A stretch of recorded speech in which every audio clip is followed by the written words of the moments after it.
Before we do our very first tutorial in Photoshop, what I need to explain is how you will download an image that I've attached to a Google Classroom assignment and then pull it into Photoshop so that you can follow along in the tutorial.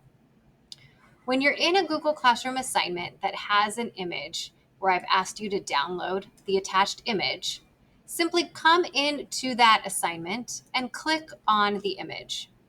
It opens up in this gray box. We'll come to the top right corner where we see the three dots and click the three dots. We'll choose Open in New Window.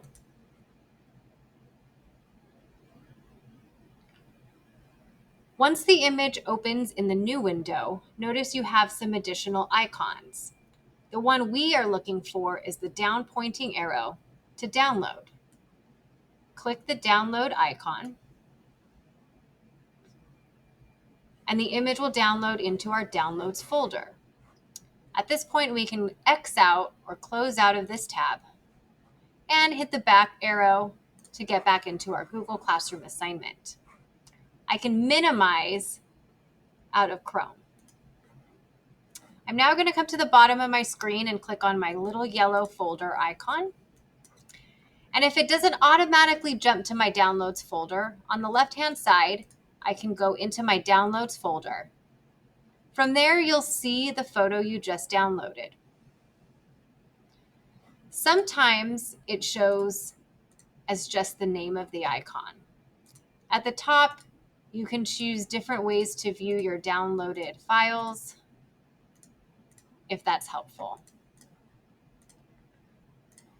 From here, we have a few different options for loading our photo into Photoshop.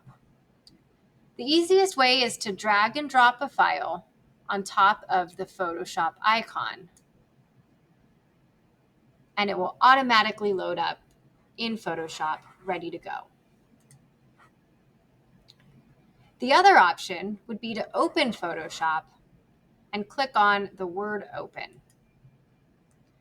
Scroll down to your Downloads folder and choose your downloaded image.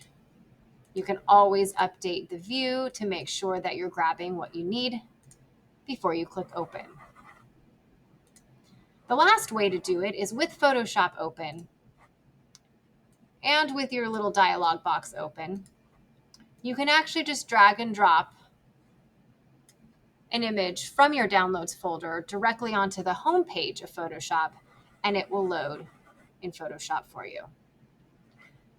Lastly, I always like to come up to my microwave looking icon, reset essentials, just to make sure that my workspace matches the workspace from most of the tutorials that you watch.